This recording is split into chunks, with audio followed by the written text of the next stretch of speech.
સ્વાગત છે મિત્રો તમારું તમારી ફેવરેટ ફૂડ ચેનલ પર। આજે આપણે એકદમ નવી રેસીપી બનાવવાના છે।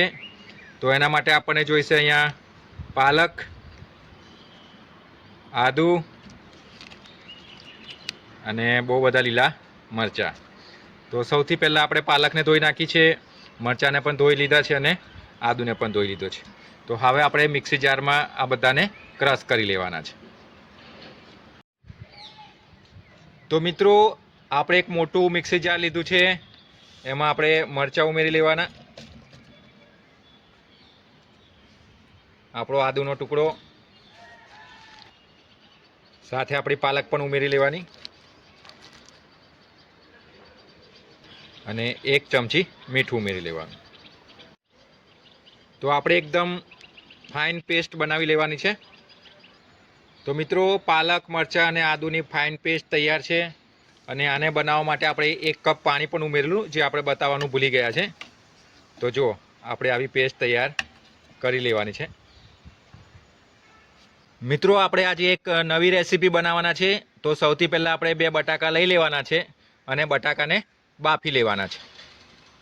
મિત્રો બટાકા બાફવા માટે આપણે કુકરમાં 2 લોટા પાણી લીધું છે। હવે આપણે એમાં 1 ચમચી મીઠું ઉમેરી લઈશું અને આપણા 2 બટાકા છે એને પણ મૂકી દઈશું અને કુકરનું ઢાંકણ બંધ કરી આપણે 4 સીટી વગાડી લેવાની છે। તો મિત્રો આપણો પોર્ટેબલ તવો આપણે ચાલુ કરી લીધો છે, એના પર આપણે કુકર મૂકી અને 4 સીટી વગાડી લઈશું। તો 4 સીટી વાગે પછી આપણે બટાકાને જોઈ લઈશું। મિત્રો આપણા બટાકા બફાય ત્યાં સુધી આપણે એક કઢિયું ગરમ કરી એમાં અડધો કપ તેલ લઈ લેવાનું છે।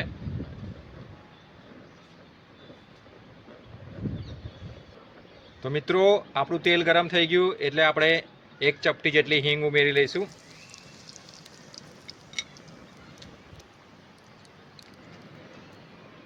સાથે સાથે 2 સૂકા મરચાં,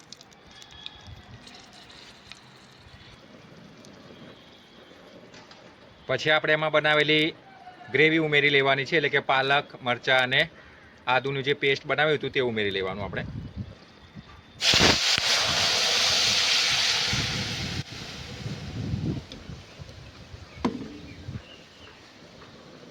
હલાવી દેવાનું।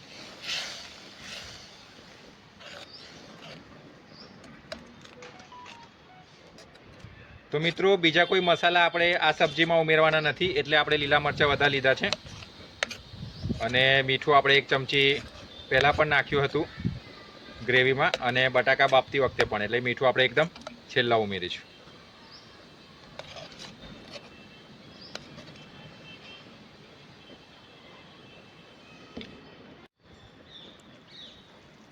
તો મિત્રો 2 થી 3 મિનિટમાં જ આપણી આ પાલકની ગ્રેવી એકદમ બનીને સરસ તૈયાર થઈ ગઈ છે।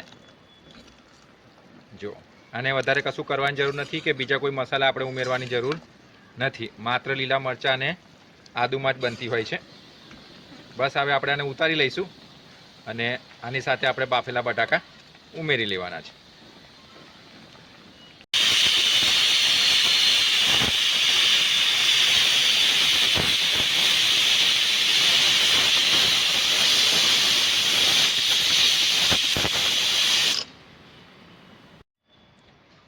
તો મિત્રો 4 સીટી વાગીને કુકરને આપણે ઠંડુ કરી લીધું છે। હવે આપણે ખોલીને જોઈ લઈશું। તો આપણા બટાકા સરસ બફાઈ ગયા છે, હવે આપણે એને કાઢી લઈશું।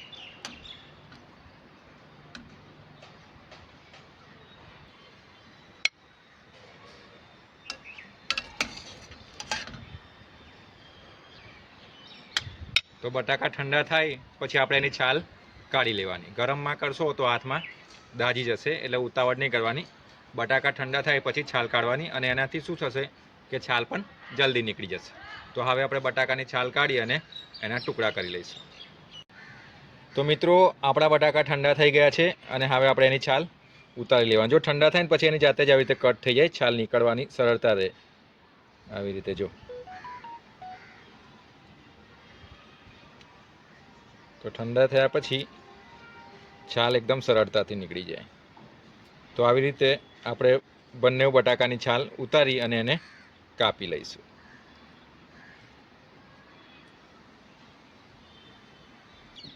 તો મિત્રો બંને બટાકાની છાલ આપણે ઉતારી લીધી છે. હવે આપણે એને કાપી લેવાના છે. તો આવી રીતે વચ્ચેથી કટ મૂકી દેવાનું અને જે પ્લેટમાં જ આપણે રફલી કાપી દેવાના છે. તમને જેવા શેપ ગમે એવું તમે કાપી શકો છો.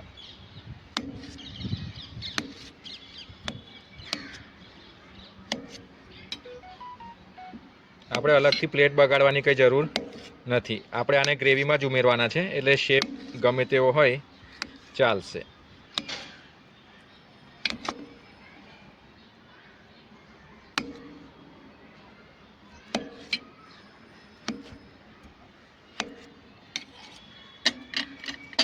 તો આપણે અહીંયા બટાકાને રફલી આવી રીતે કાપી લીધા છે. હવે આપણે આને ગ્રેવી સાથે મિક્સ કરીને થોડો ટાઈમ ઉકાળી લેવાના છે, એટલે કે 2 થી 3 મિનિટ સુધી સિજાવી દેવાના છે.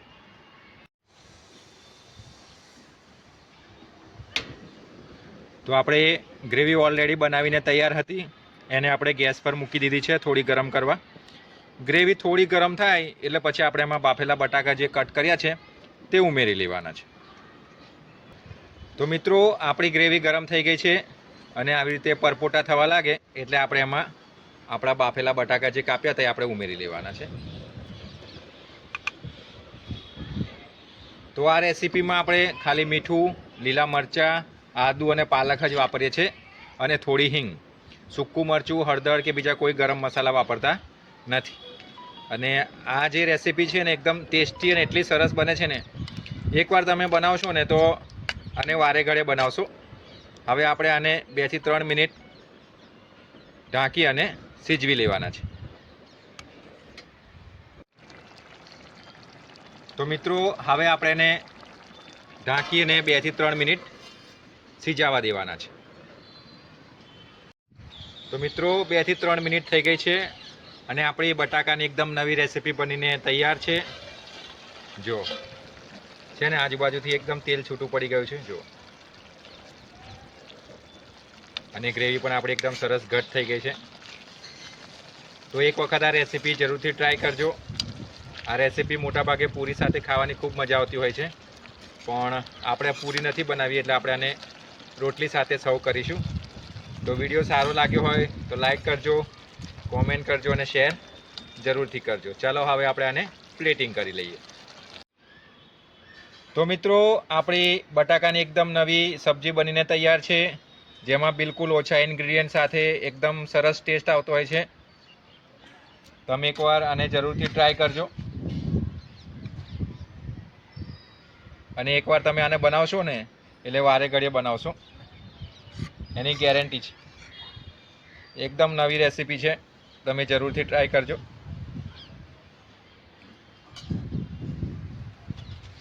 તો આ રેસીપીને મોટાભાગે પૂરી સાથે જ ખવાતી હોય છે, પણ પૂરી આપણે બનાવી નથી એટલે આપણે આને રોટલી સાથે સર્વ કરીશું.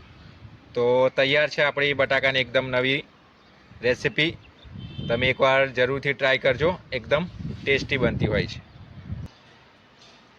તો મિત્રો વિડીયો પૂરો જોજો, તમે પણ ટ્રાય કરજો અને રેસીપી સારી લાગી હોય તો લાઈક કરજો, કોમેન્ટ કરજો અને શેર જરૂરથી કરજો.